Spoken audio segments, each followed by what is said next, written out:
사운드 오브 뉴스입니다. 김민아 기자 어서 오세요. 안녕하세요. 오늘 들어볼 소리는요? 어제 이제 북한 삼지연 관현악단이 서울에서 공연을 했죠. 이 소리를 같이 들어보시죠. 예.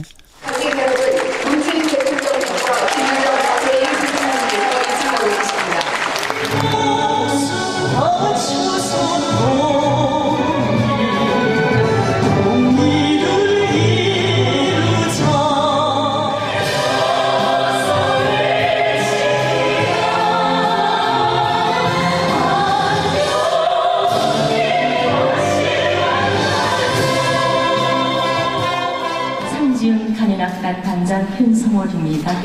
하해와 다라위 합창 소리에 저희 작은 목소리도 합치고 싶어서 평양에서도 다 들리게 큰 박수를 부탁드립니다.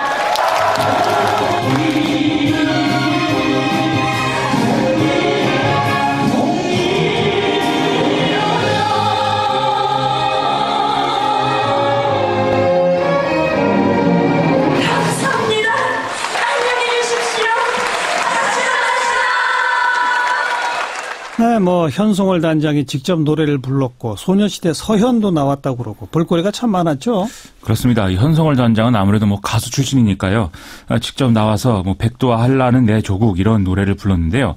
이 가사 일부에 원래 제주도 한라산도 내 조국입니다 이런 부분이 있었는데 이게 여러모로 민감한 부분이 있다 보니까 한라산도 독도도 내 조국입니다 이렇게 바꿔 불렀다고 합니다. 일부러 독도를 넣었군요. 그렇습니다. 예. 근데 이게 또 지난 8일 강릉 공연에서도 똑같이 이렇게 불렀는데 일본이 이때 이제 항의를 했다고 하거든요. 독도 문제는 자기들 영토 얘기와 맞물려 있다 이 얘기를 하는 거죠. 아니 그래도 북한 공연단이 부르는 노래에 무슨 또 항의를 해요. 그러게 말입니다. 여러모로 예. 여러 가지 골치 아픈 이런 이 움직임을 계속 보여서 계속 논란인데 또 말씀대로 소녀시대 서현도 나왔거든요. 이건 이제 우리가 남북 합동 공연을 애초에 북한 측에 계속 요구를 했는데 여기 이제 북한이 좀 난색을 표하던 상황이었는데 마지막에 논의가 급진전이 되면서 바로 전날에 섭외가 됐다고 합니다. 그래서 리허설도 없이 이제 무대에 올라가는 그런 상황이었다고 하고요. 예. 이제 우리에서 오는 통일 이 노래를 부르면서 좀 화기애애한 장면이 연출이 됐습니다. 김영남 북한 최고인민회 상임위원장이 이걸 보면서 눈물을 흘리기도 해서 여러모로 좀 뜻깊은 모습이었다 이런 평가가 나오고 있죠. 네, 다음 뉴스는요. 이건희 삼성그룹 회장의 차명 계좌 이게 1,500개에 육박하는 것으로 드러났다라는 보도인데요. 금융감독원이 오늘 제출한 자료를 보면 금감원은 이건희 회장 차명 계좌를 총 1,229개로 파악을 하고 있습니다. 네. 여기에 경찰 수사를 통해서 드러난 한 260개를 합치면 차명 계좌 숫자는 총 1,489개라는 결론에 이르게 되는데요. 이 차명 계좌들은 1987년부터 존재를 했고 2007년까지도 계속 개설이 되어 왔는데 이 중에 1,133개가 증권 계좌, 나머지 이제 96개가 은행 계좌였다고 합니다. 주로 증권 계좌네요. 그렇습니다. 주로 삼성증권에 개설돼 있었겠죠? 그렇습니다. 이제 금융감독원이 파악한 증권 계좌 중에 918개가 삼성증권에 개설이 돼서 거의 대부분이 이제 삼성증권에 있었던 건데요. 네.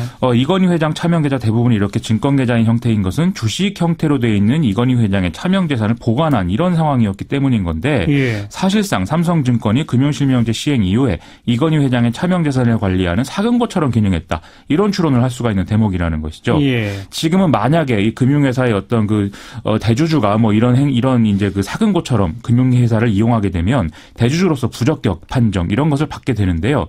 이러한 조치의 근거가 금융회사 지배구조에 관한 법률이기 때문에 이건희 회장한테도 적용이 되는 거냐 이걸 두고서는 이제 여러모로 말이 많았던 것 같습니다. 네. 결론적으로는 이 법률은 2016년 8월에 시행이 됐는데 차명계좌 개설은 그 이전에 발생했기 때문에 일단은 삼성 금융계열사들에 대한 이건희 회장의 대주주 지위 이것은 좀 영향을 받지 않을 것이다. 이런 분석이 나오고 있습니다. 그럼 차명에 대한 과징금 부과는 어떻게 돼요? 이것도 좀 복잡한 상태인데요. 오늘 법제처가 일단 과징금을 부과해야 한다 이런 유권 해석을 내놨습니다. 금융위는 이를 이제 수용하기로 했고요.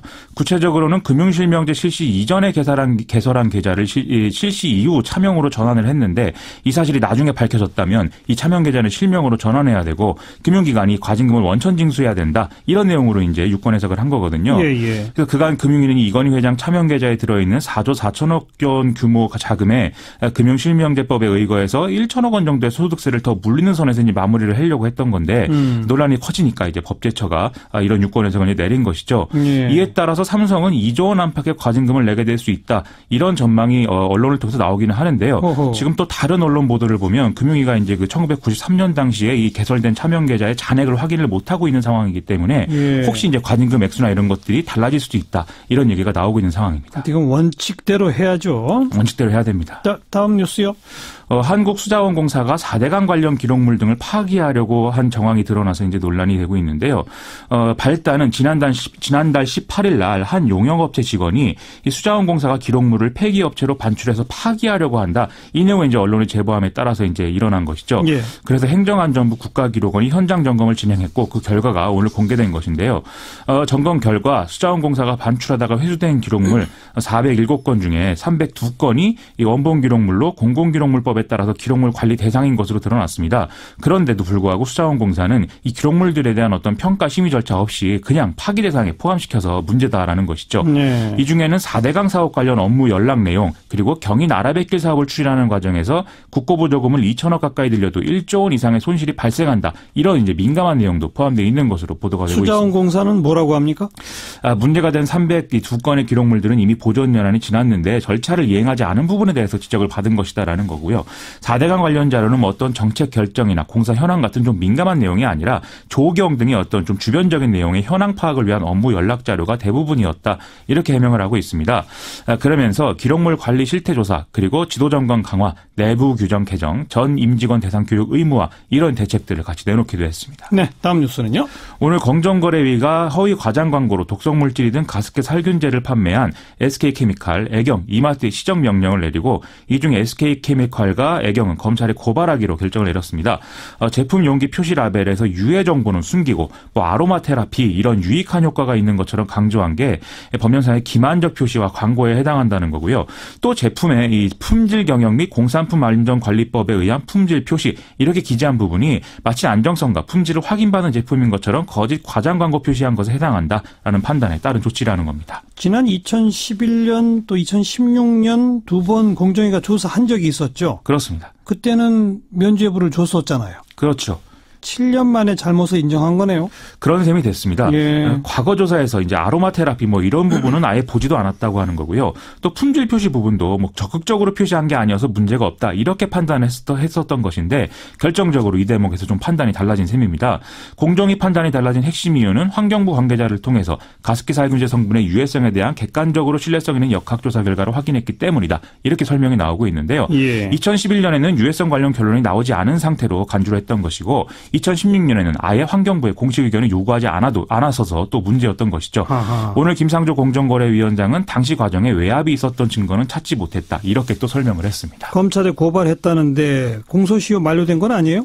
이 공소시효가 여러 가지 논란이 있는 상황이긴 한데요. 지금 SK케미칼과 애경 측은 가습기 살균제 판매가 2011년 8월 말로 종료됐다. 그래서 공소시효는 만료됐다. 이렇게 보고 있는데 공정위가 2013년 말에 한 소매업체에서 이 판매 기록을 확보했다. 라고 하거든요. 예. 이게 법정에서는 좀 공방으로 이어질 것으로 예상이 됩니다. 지켜봐야죠, 그러면. 수고하셨어요. 고맙습니다. 김민아 기자였습니다.